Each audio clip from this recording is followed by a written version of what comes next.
Hello everyone and welcome back to another episode of Ghetto. My name is Hans. I'm Edward. And we are your hosts for now and hopefully forevermore. Yeah, or until we become lords of the underworld, and just Oh, go away on the river of Styx or something. I know how we often manage to have very similar until scenarios, but I really dig that whole, not necessarily mythical creature, but vampire element. Now, Yeah. Okay, before I'm already wanting to diverge into talk about things, but if you are new to Gettle, welcome to one of the internet's premier location for just fun, awesome geek talk. And if you're one of our regulars, welcome back. This is Gettle 77.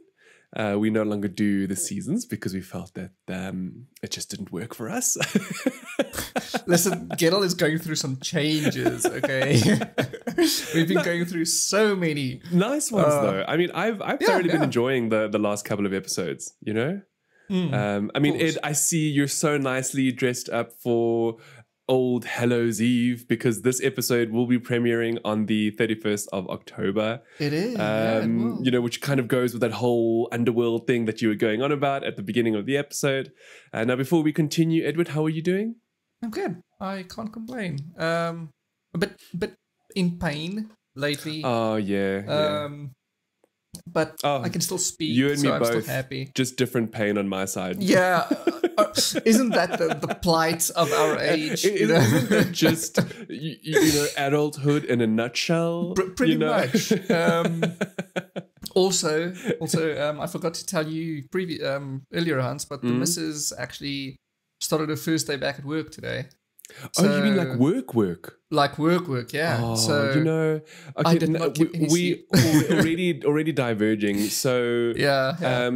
I'm very much in favor of the whole work at home thing. The changes that the pandemic have brought, some of them have been pretty good. I am all in favor of the whole working from home situation, or even just reducing office time, so instead of every day, maybe twice a week kind of thing, it's more than enough for most people, to get work done. That's basically what my dad is doing.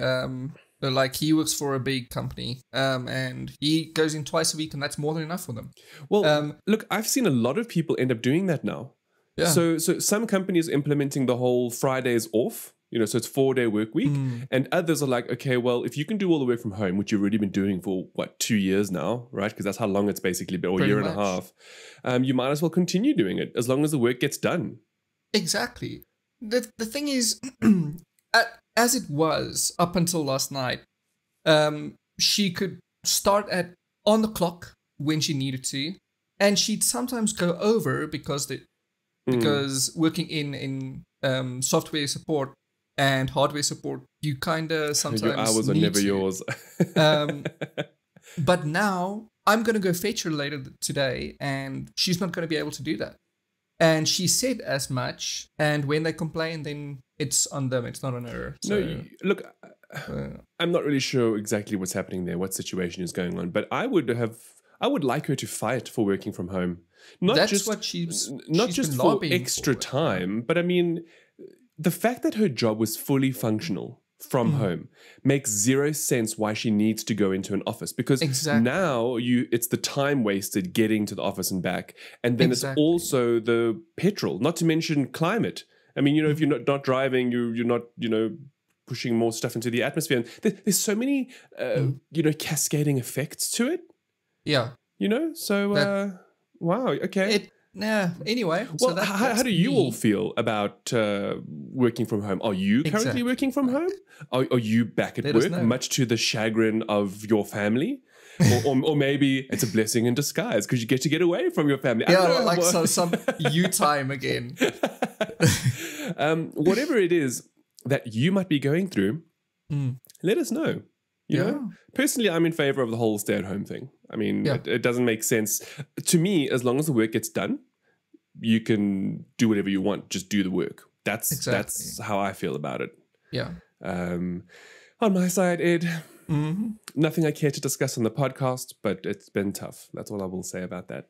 As I think I alluded to enough when I told you that, or when I told you all where Edward was in pain, and I'm also in pain, but in a different way. That's just how it goes. It'd be what it'd be. Yeah, so Gadel 77, it's been a nice, 77 episodes, hey? I wish I had done more around that number, because I love numbers. But that aside, it is the Halloween episode. But before we get into that, we're going to start off with our weekly question. And this one is a little bit less Halloween-y, but I suppose we could maybe Halloween it.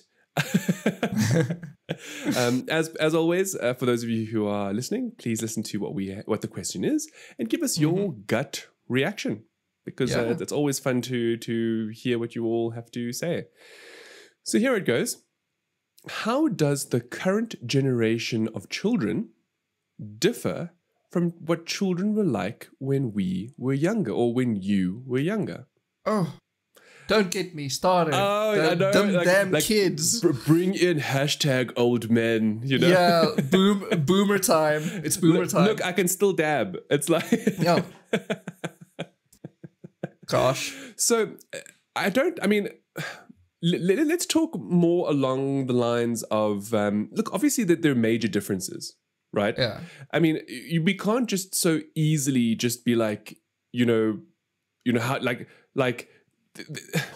It's such a nuanced question, really, because when you grow up in an age where you don't have immediate access to things, then of course your childhood would be completely different. I mean, Edward and I are from an era, well, in terms of childhood, where there wasn't such a thing as a cell phone. Whereas that is ubiquitous today. Children grow up coming out of the womb knowing how to use an iPad. Yeah, it's uncanny. No, it's just very different. So, we're so much more connected today as well. I think that's a very big one. When we were kids, you were not always connected. You saw your friends at school, and then you went home, and if you were lucky enough to use the landline, you could phone them for a little while.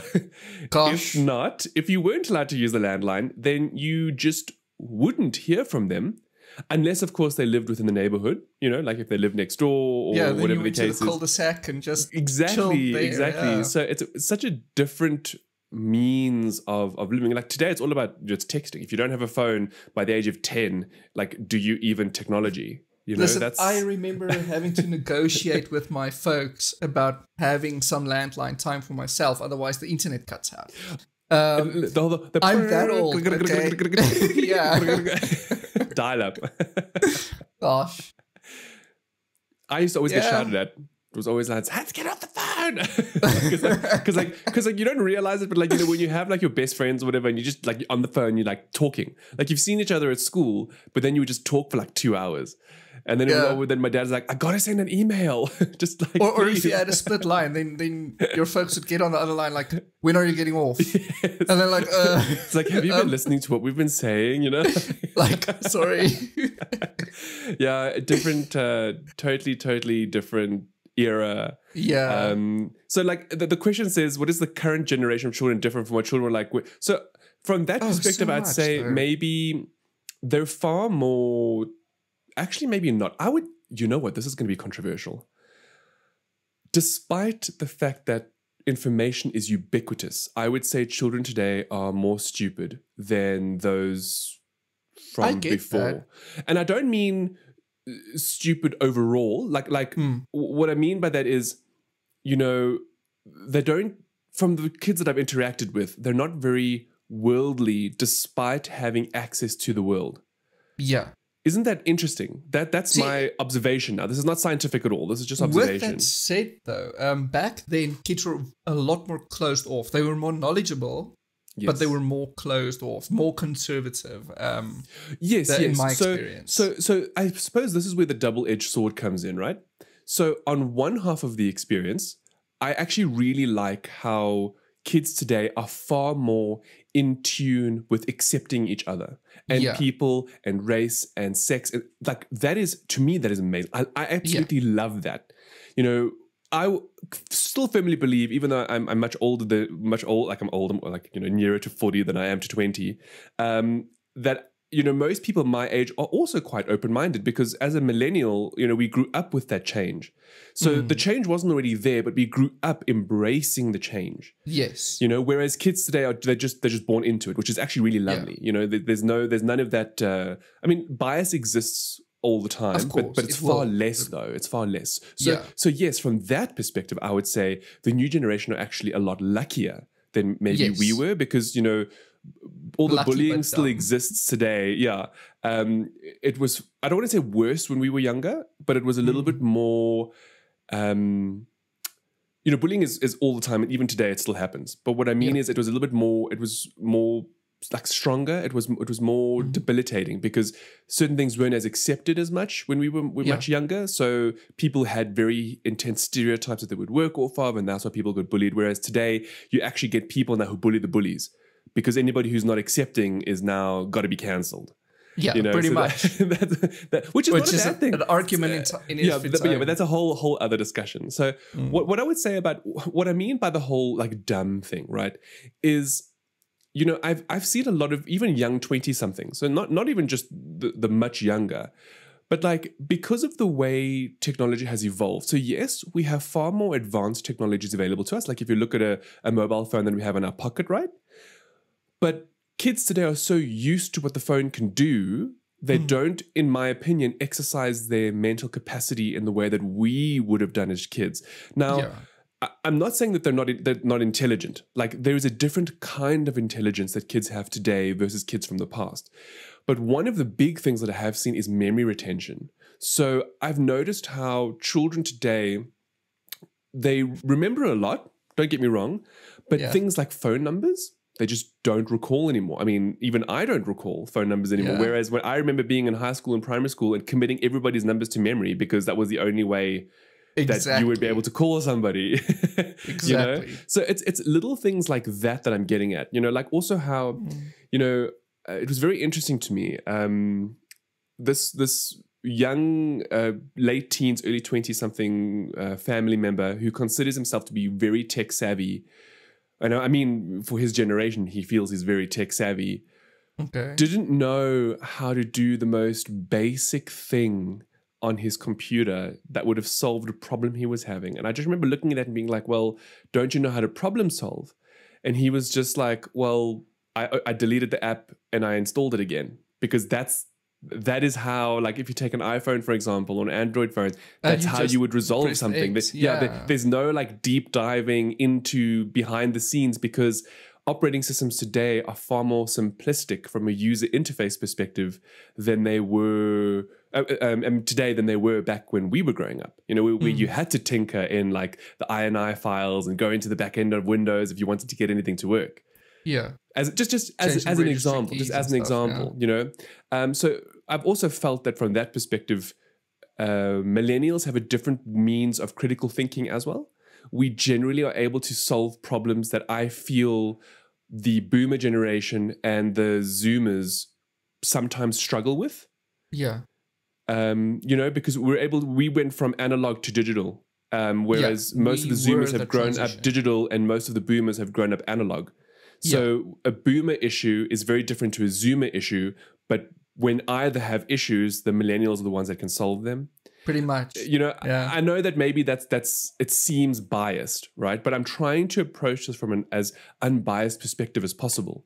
This is just, it's anecdotal observation. Obviously, I'm not looking at studies that say otherwise, and then of course in the same token, somebody who is young will much better than me know how to do things on Instagram and Snapchat that I wouldn't have even thought of, because that's their forte today. Do you know what I'm saying? But then again, if I think about the app-driven, not lifestyle, but the app-driven means of doing things today, it is far more simplistic to what we did before, and therefore it's not as engaging.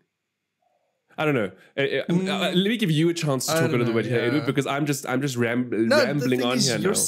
You're literally just saying everything that I'm thinking, mainly because we're in the same age group. Yes, for the most part. Yes. And I just think that the big difference is connectivity versus real life experience, I guess is the word.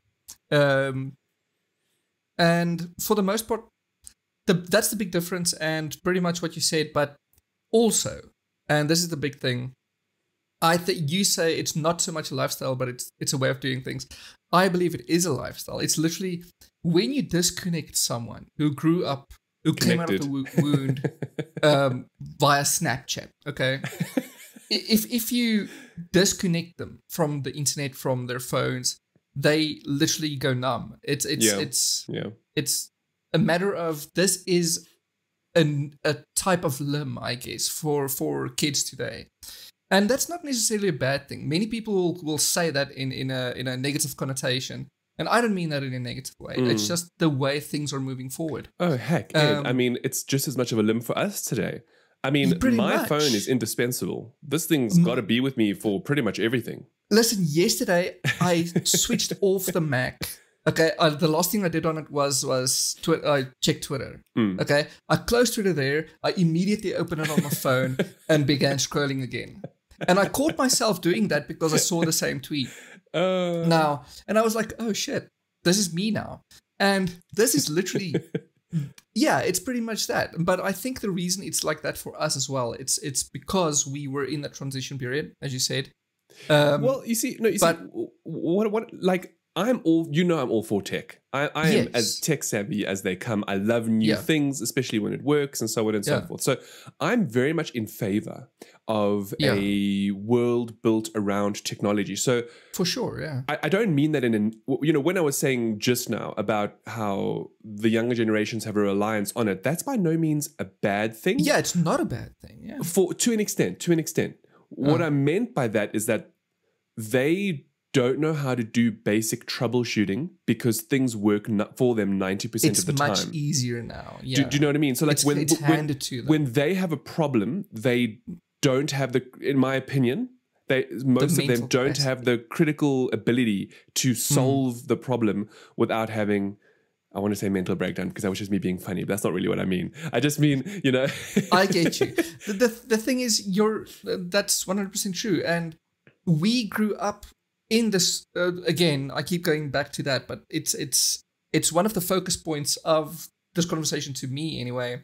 So we are able to let go and be okay, and also be constantly fully connected immersed in and it. still be okay. Yeah. And so we went through the troubleshooting, we went through the problem solving and the critical thinking, and we have all of these skills now, which either the boomers or the the Zoomers? I don't know. The Gen Z.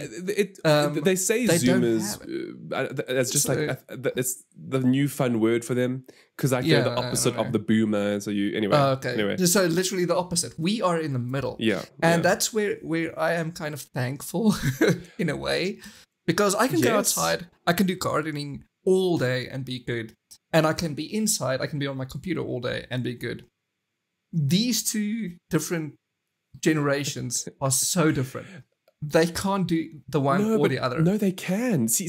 So this is the interesting thing about the whole generational shift is I believe that boomers and zoomers are very similar, more than they care to admit. The difference is that where a boomer is set in certain beliefs and ways, it is very difficult to get them to change. Or to see things in a different way because they're so much older. Whereas the Zoomers are more, not necessarily impressionable, but they've grown up in a world that is more open and accepting. So when things are different or change, it's easier for them in a way to also adapt. Do you know what I mean? I get that. But where the major difference for me is that when there's a severe problem, I find that both ends of the spectrum have issues dealing with it. Yes. All of the other social factors aside, it's the problem solving that I'm seeing as being quite the main challenge. And I feel it's like that for different reasons. So for boomers, it's because they never needed to solve such massive global scale problems.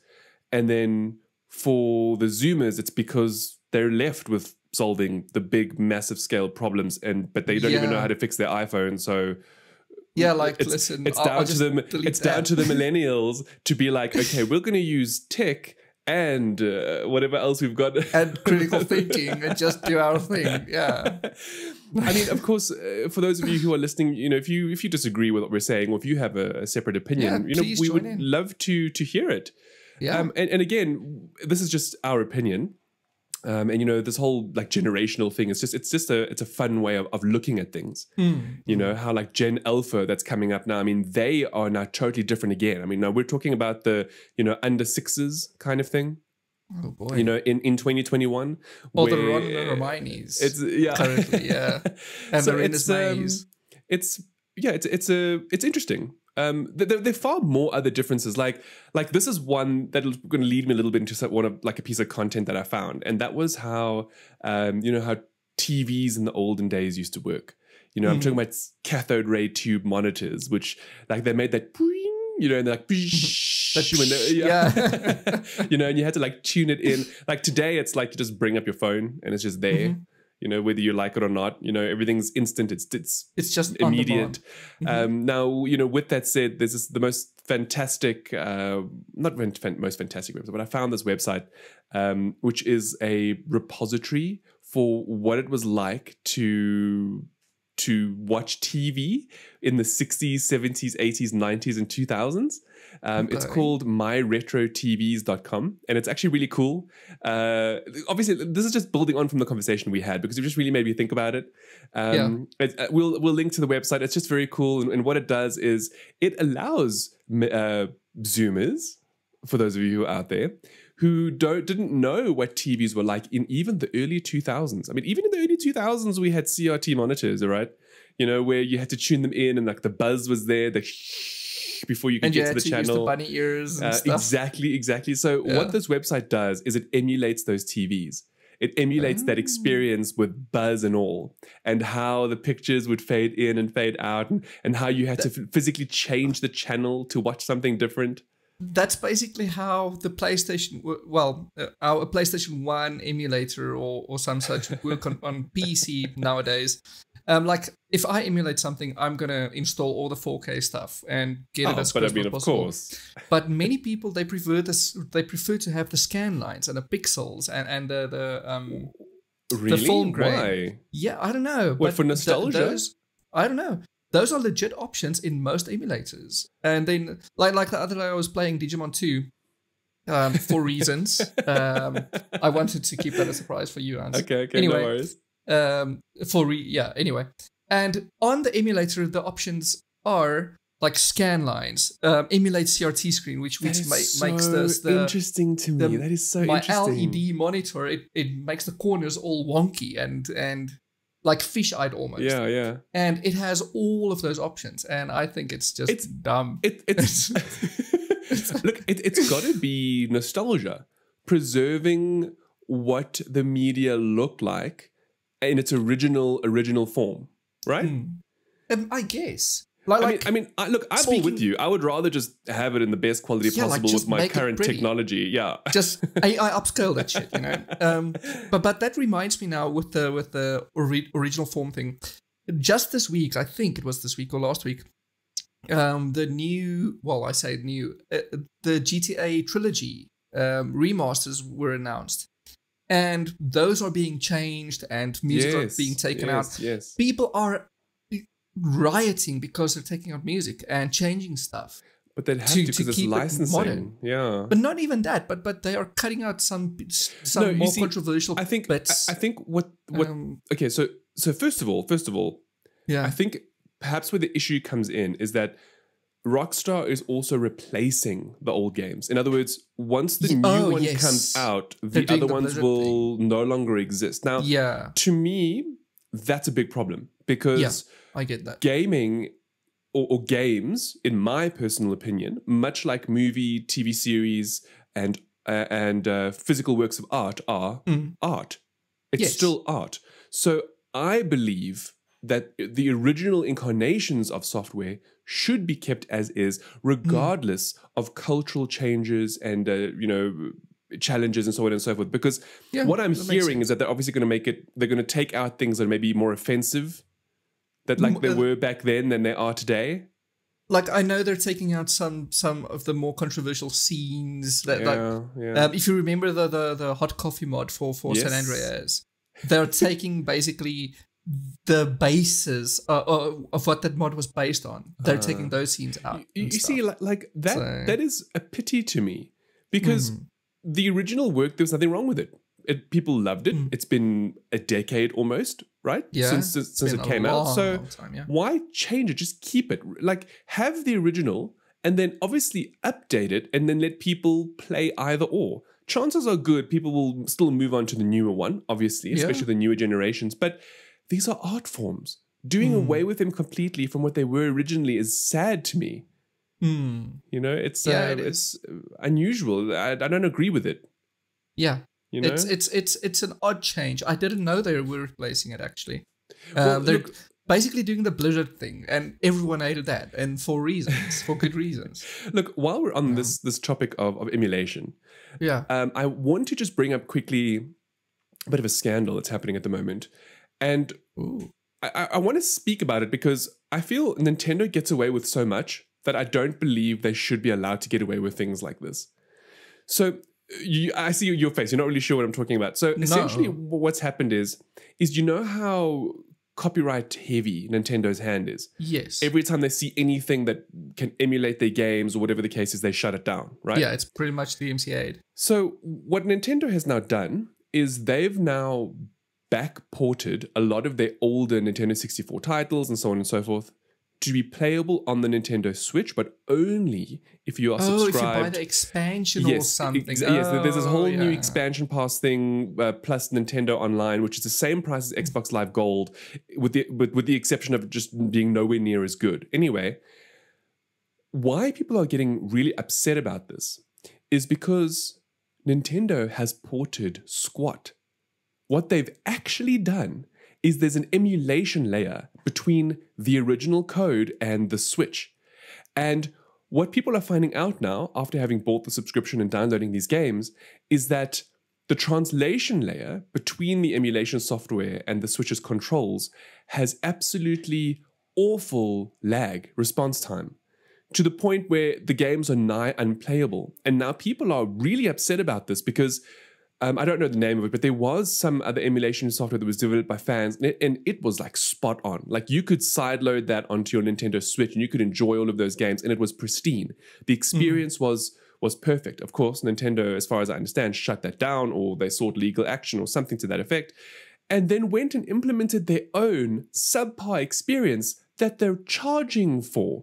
And to make matters worse, you can't buy these games separately. You have to subscribe.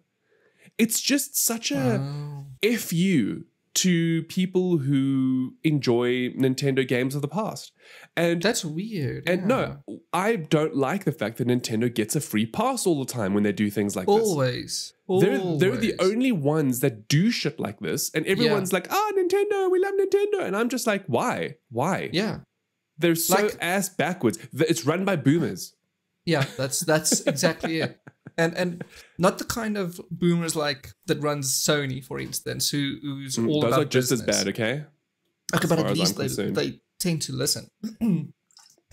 Nintendo refuse if they are set on something, they just do it, and that's odd to me. You'd think that, for instance, like Game Pass, like Xbox Game Pass, they would offer it as buyable options if you don't want to subscribe. You see. So, do you remember when I mentioned games as art a little while back?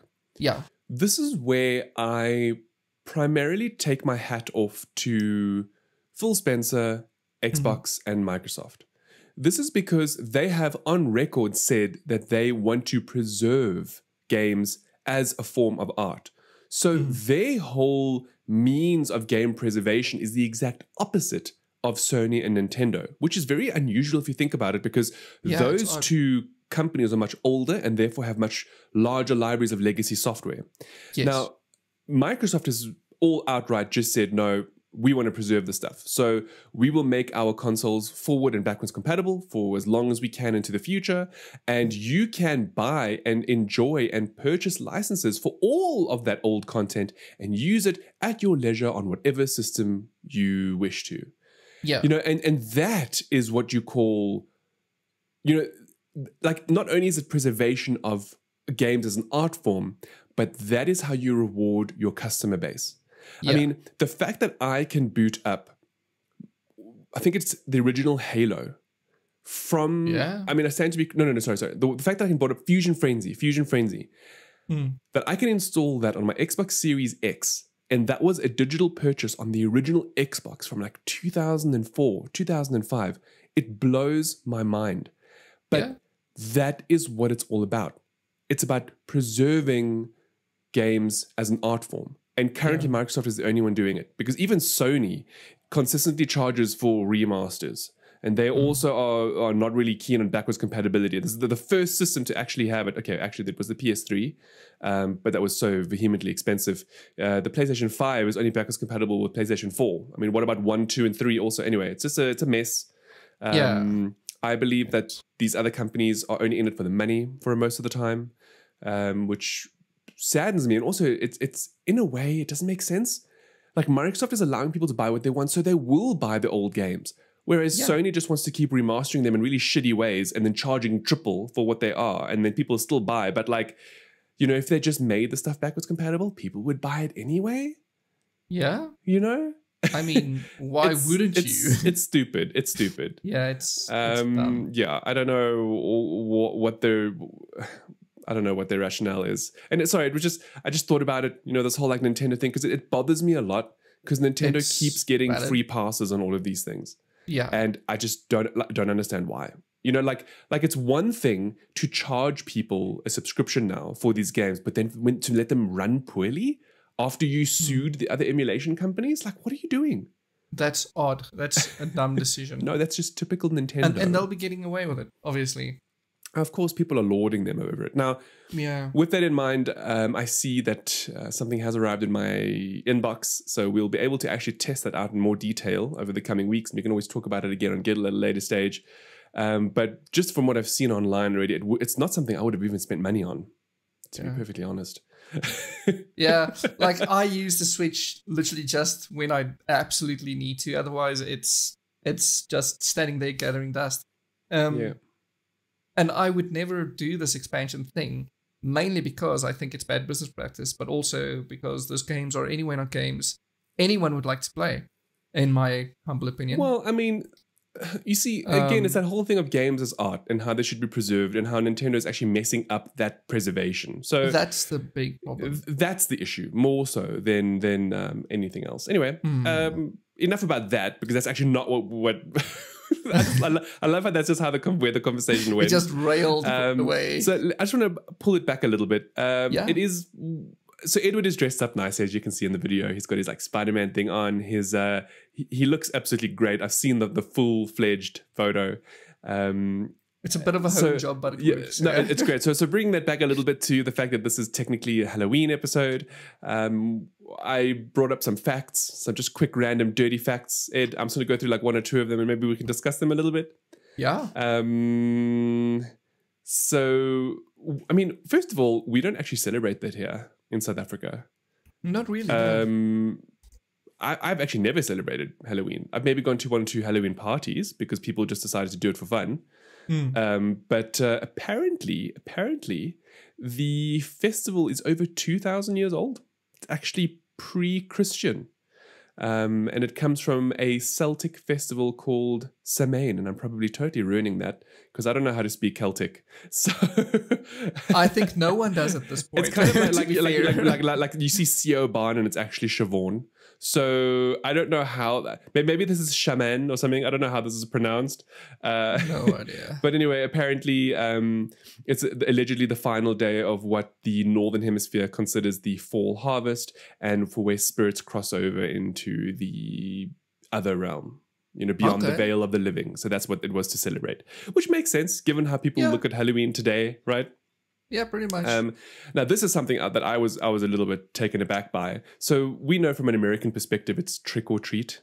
And of course, I would much rather be treated than tricked. So apparently, again, this comes from Scotland and Ireland. And it's existed since the medieval times. Like that's... I thought that trick or treat was a means of capitalizing on the holiday. I want to say I read something about that in Viking Age Discovery Tour, but I might have read it somewhere else actually. Okay. But yeah, I recently read something about that, and well, look, apparently these young Irish and Scottish people will go door to door, looking for food or money, and they would sing songs and do poems and other tricks. So it was trick or treat, get treated with a song, but pretty much, And then of course that's now evolved into give me candy, bitch. Yeah, pretty much. Or you're just a or I'm bad gonna person egg who your hates house. cats. Yeah, exactly. So. There's a few more. We'll link to it. You can have a look at it. Like for example, how it is the second largest commercial holiday in the United States. I mean, geez, just behind Christmas. I thought that would be Valentine's Day. Right? You think there's so many other things? No, apparently it's Halloween. Wow. I suppose it's because in addition to all the sweets people buy, it's all the costumes. Maybe. Hey? I mean, I don't know. Does anybody give gifts on Halloween? I'm not aware of that. No, just sweets. The only gift you give is a treat at the end of the night. Or AK-47s inside a granola bar or something, Oh gosh. Please don't give any ideas to anyone. So yeah, interesting. It's All Hallows Eve, I suppose, by the time that this episode airs. Now, Ed, I see you threw here TV show, cartoons, conspiracy theories. Now, I have one or two other things here as well, but I want to talk about that. That's what I want to talk about, because that just sounds absolutely fascinating. Okay. So basically, I recently found a list, as I do, about conspiracy theories about TV shows and cartoons. Now, wait. Before you continue, I'm going to throw out another question quick. Just another question quick, and I'm pretty sure I know what the answer is going to be. And also for our wonderful listeners, everyone knows what a conspiracy theory is, right? Yes. Of all of those out there, is there one that you believe has truth behind it? Now, I have more than one, but just pick one and think about it and let us know. Ed, do you have one or two? Yeah, one or two. Yes. I firmly believe that not necessarily the American government, because that's the cliche, but the G12 at least, which is many governments, it's 12 governments. I think they are aware of extraterrestrial activity. You see, not necessarily life. I gotta stop you. That's not a conspiracy theory. Okay. it's well-known fact. It is fact by now that there is extraterrestrial life out there, and that where the theories are coming in, I suppose, is where they want to have disclosure. But let's be real here, everybody. There's so much evidence out there now, and people are talking about it all the time, that's just not a conspiracy anymore, with the exception of them actually landing and being like, hey, that's the only thing that's setting it apart from us knowing that they exist. Well, okay, there is another one I'd subscribe to. Yes. It's more chaos theory than conspiracy theory. Okay. But it is the fact that not the Illuminati and not the Freemasons or whatever it's called, but I believe there are bodies, or whether they are governed bodies, authoritarian bodies. Yeah. I believe there is someone messing with it all and do you mean governing like it all. Pulling the strings behind the scenes? Yes. Just not like Illuminati style where you always see in the movies, like they control everything, but more like little strings, little. Do you know what? Again, that's not conspiracy. And no, it's more chaos theory than conspiracy theory. So do you want to know? Do you want to know my rationale behind this quickly? Yeah, it's the billionaires. No, it is. It's the billionaires. Yeah. Obviously, it's the billionaires. Look. All anybody has to do is look into little things to do with like legislation in countries and that, and you will always find there is billionaire behind some mega conglomerate that is pulling the strings in order to get what they want. And generally speaking, now this is a bit of a stereotype, but generally speaking, it is the oil industry, the non-renewable fossil fuel industry. They pull a lot of strings around the world for legislation and changing of everything. You know, that's why we have things like fracking and the oil thing. It's just and why many believe now where conspiracy is born from that is how many believe that like battery technology has been held back by these oil companies. Now I don't subscribe to that, but I do feel that there are strings being pulled. That's not a conspiracy. That's a legitimate, because it's happening now. Unless you were maybe speaking about a global network that consistently liaises with each other, is that more? I think it's little things here and there that just tends to cause the chaos that is what life is. So you see, that then comes to one of my ones, which it was probably somewhat controversial, but I don't believe that 9/11 was. I believe it was an inside job. I don't really want to get into like more specifics as to why and whatever, but I just feel the convenience of the way it went down, and all of the evidence relating to the construction of those original buildings. There's just so much there that you kind of like, it just doesn't seem legit. So I get that. And then maybe that then falls towards those powers that you were just talking about. Maybe behind the scenes to get what they want. And again, fossil fuels. Jet fuel burns cold hard steel and what. The thing is, I get why you're saying that. I don't know if I subscribe to either or. Yeah, I hear you. I'm just going by what I'm being told in terms of 9/11. Look. Bear in mind, I'm not saying that I'm like. I'm not. No, I get you. You're not a tinfoil. No, of course not. Of course, yeah, not. Alex Jones type. I get that, but there are little things that makes you wonder. Yeah, that's it. That's really it. At the end of the day, like I know how some people might be like, oh, Bill Gates vaccine. No, bitches. That's not a real thing. I mean, the guy warned us, but he's not pulling any strings. It's interesting that we're talking about this now because there's been so much rhetoric around the vaccines and that, but so much of it is garbage.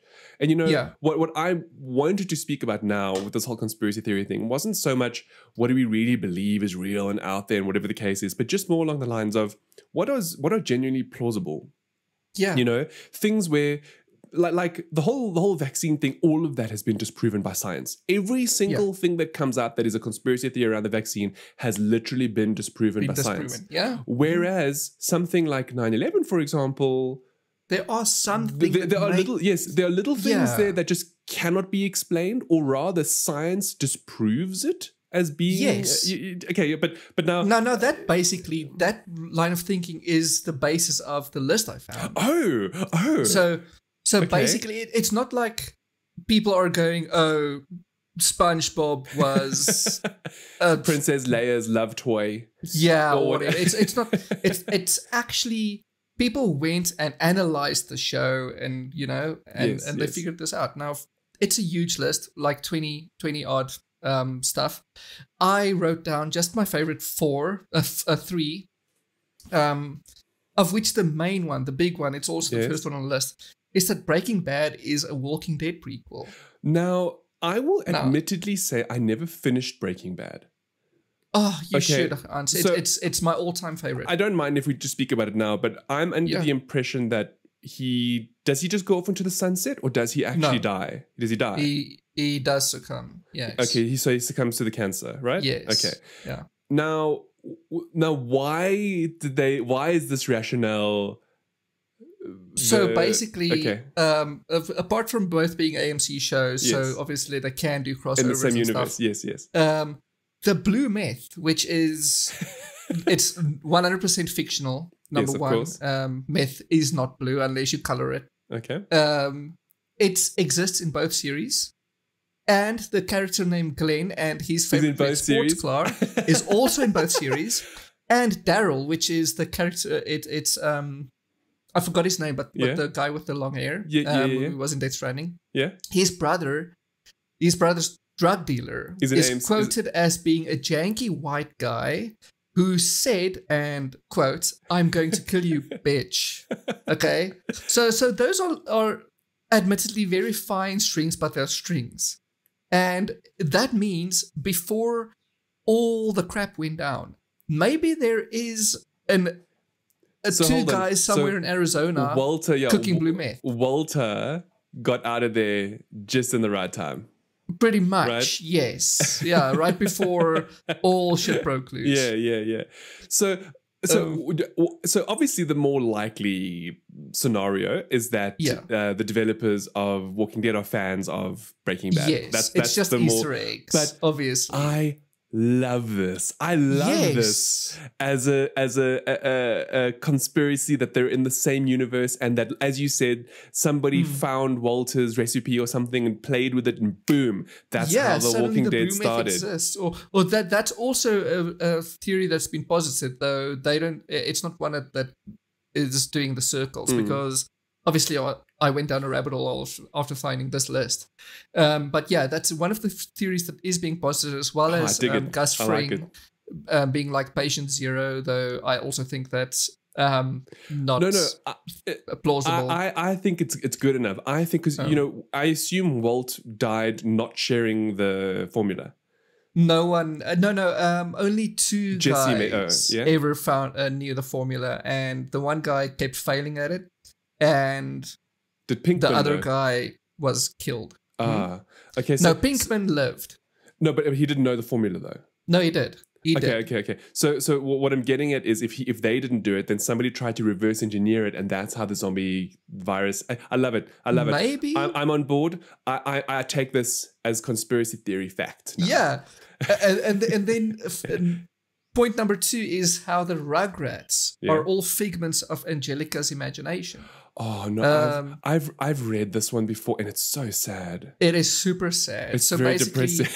Well, there are many, as with all cartoons, there are many theories doing the rounds. But the main one is basically how she's a super lonely child. And because she's big enough to understand things of life, she's seen things happen, such as the DeVal family getting an abortion. And Stu... did that really happen in the storyline? No, it didn't happen in the storyline. There are things said in the story that allude to it, but it's never showed. It's never said outright. Now, basically, because they had an abortion, it ends up Angelica ends up creating twins in her mind, her imaginary friends, a boy and a girl. Yes. Because in the show there is a boy and a girl who are both twins, or for instance Stu, whose wife had a stillborn, which was Tommy. So Stu is an inventor. He creates toys in the show. This is very sad. They're positing basically he's creating toys for a son who never existed. Yeah, so it's super sad. Yeah, so this is very much.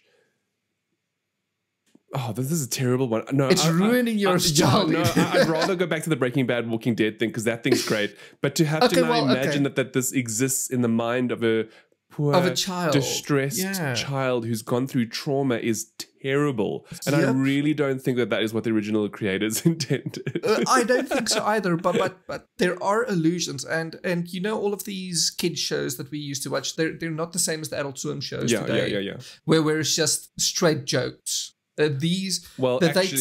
Used to do all of these smart little things. Yes. So I'll skip over the Nemo thing because that's also super sad. And no, do the Nemo one. I'm reading it here. So apparently Nemo is just a coping device for Marlin to get over his wife's death. Yes. Edward. The reason they're saying this is, number one, because the word Nemo actually means no one in Latin. Okay. And also, throughout the movie, we see Marlin go through the 5 stages of grief, which is, number 1, denial, when he invents the egg in the first place. Okay, because as you remember in the movie, his wife gets eaten or something. I forgot. Yes.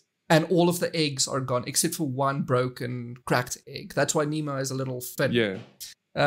So he invents the egg in his mind. Number 2, anger.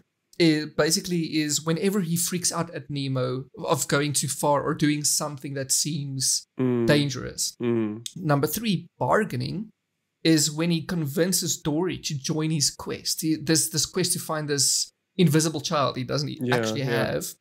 Despair is when he imagines Nemo being lost forever, which is in the movie you see him being flushed down the toilet. Okay. And acceptance is when he finds Nemo and allows Nemo to go off on his own with his friends. That's literally the 5 stages of grief. That's I do not subscribe to this one either. It's also a sad one. Just a quick one. While we're talking about Pixar, have you seen the trailer for Lightyear, for the new Buzz Lightyear movie? Oh yes, I have on Twitter. I saw that. I don't know if it was a trailer. Chris Evans is Buzz Lightyear. I'm so looking forward to that. He didn't say a single word in the thing. The trailer. He said to infinity, and then the other lady was That's literally all he said. Okay, so he said 2 words in the trailer. Okay, it doesn't matter. It doesn't matter. It looks great. Though. I'm very much excited for that. Okay, and is there one more? The ones that you picked? Not one more, but I wrote down a few. Wait, can we please speak about that one? We have to speak about that one because I subscribe to that theory. Which one? The Jar Jar Binks actually, one. Yes. Yes. Say what you want about the original prequel trilogy, right? Yeah. Jar Jar Binks was supposed to be the ultimate Sith Lord. He was always there, behind the scenes, evil, Misa here, or whatever. Like he was evil incarnate. And I'm sad that he had such a bad reception after the first film and was taken out. I get why you're saying this, by the way, because throughout the prequel trilogy, his inclusion is so odd, and it's almost like it was forced, and I say it with double meaning, into the lives of these 2 Guardian Jedi. And yeah, basically there are many things that allude to this fact. Actually, you know what I'm going to do. Hopefully, if I remember this in post. There's the most incredible video I remember watching years ago, which goes into super in-depth detail as to why Jar Jar Binks was meant to be the antagonist of the original prequel trilogy. It is absolutely excellent, and they show all of these things like his dexterity and his use of the Force, which is just incredible. For such a dim-witted character. Yeah, he was just dim-witted. And then it also explains why the second film was missing a protagonist. Because they basically just wrote him out after the backlash after the first film. Yeah. And that's why General Grievous was so what? With these many so jet random. I get that. Yeah. It's just incredible. I'm actually going to make a note of this here quickly so that I can make sure that I get it. Okay, that's actually amazing. We'll link to that. And I also want to see it. It's so good. It's so good. Like, honestly, for real. It's so good. And then also... I believe in that one. I believe in that one, okay? I might believe in that one if I see more proof. But we'll link the show notes. I mean, we'll link to your full article, right? Because we've described quite a few now, but we'll link to all of them, which has things like Malcolm in the Middle and Walter White. I actually love how that could be related. Yeah, so basically Walter White... I forgot the actor's name. He's an amazing actor. The dad, who also plays Walter White. People think that Malcolm, the kid, is actually Walter White. He grows up to become Walter White. Oh. Okay, and then a third one I wrote down is how Cobb's spinning top in Inception is actually not his totem. So it's his ring. Yes, I have watched a very similar video on that as well, and it's absolutely superb because it's phenomenal. That ends up being that the top is to throw you off because the ring was the actual thing. Yeah, because the ring doesn't exist in the dreams. Yes. Yeah, yes. So anyway, there we go. Those are my favorites. We will leave that to all of you to go and read up and enjoy, and then let us know which ones of them you felt were actually or best. If there are others of that we don't. Yes. Your list has 20 of them in there. We've only discussed 4. So I'm actually going to go and look at this now because I want to see what else there is because this is really, really great. Before we close off the episode, just a quick one. Since it is Halloween, there's going to be a new post popping up on Vamers with 5 shows to binge over Halloween. or any Halloween. I'll just do a quick run through. One of which is there's a new Chucky TV series. Did you know about this? Oh gosh, yes. So you reminded me that it exists. So Hannah, my dearest cousin, if you ever listen to this, you are the reason why I can't deal with Chucky in my adult life. Chucky's the shit pants. No. When we were kids, we actually had a doll that looked a lot like Chucky, and we used to have the spare room. And the one day we were all playing, and we were running away from each other, and I ran into the room. And as I was hiding there, the doll just literally fell in front of my face like that, and I screamed, and I was like, "Chucky's trying to kill me!" Because I was young. I was only like 7. Gosh. Anyway, then there's also I Know What You Did Last Summer. I didn't know that was becoming a TV show as well. Yep. So like they were taking a lot of these movie franchises and turning them into TV series. Mm-hmm. Then of course there's Midnight Mass, which we've spoken about before. Absolutely incredible show. Devil's Dorp, which we've spoken about before. Mm-hmm. And Squid Game, which we haven't actually spoken about on Gettle yet. It's Edward. Watch it before I speak about it because it's good. It's good. Yeah. And as a gamer, you're gonna love it. You're really gonna love it. You're really gonna love it. I just know it's some battle royale type thing. Yes and no. Don't say anything. Yeah, I don't want to say it's more Hunger Games, but not dystopian. It's actually very real world. But watch it first, and then I actually love. We can have an episode based on Squid Game. Okay, I'll be happy to do that. On the topic of all of these reborns, I guess, is the fact that they are also making a new Jeepers Creepers movie called Jeepers Creepers Reborn. Why? It looks crap. But the previous ones were already terrible. Who's to think rebooting it is going to... The first one was great, and all of the consecutive ones just sucked. Even the first one was left a lot to be desired. It was okay, though. It was a decent horror movie, you know? Yeah. One of those Friday the 13th types. Look, I've really enjoyed where this episode has gone. I've enjoyed it a lot. And it's quite interesting because I had things like how maths changes the brain and how wood has been made to be as strong as steel, which we haven't spoken about. But if you would like us to speak about those things, mention them to us. And then we'll maybe speak about it in a future episode because we're unfortunately out of time today. Yeah. So, well, that was it. Well, I very much enjoyed it. Episode 77, the somewhat Halloween themed episode. which actually, we did delve into a little bit of which is nice. Of conspiracy stuff anyway, and creepy stuff. Yeah, I kind of feel it kind of was related. It kind of just wrapped around. If we maybe had, our Gettle fam, it's been very, very difficult for me for a long while now. So if some of the episodes come across as being a bit disjointed in that, I am to blame. But we are trying because, we still love it. Anyway. It's all your fault. That's cool. Anyway, I suppose that's the end of episode 77. If you enjoyed, you know what to do. And Edward, I will see you again next week to chat to our Gettle fam. #. Okay. Or the week thereafter. Yeah. Oh, yeah, that's right. It's bi-weekly now. Yeah.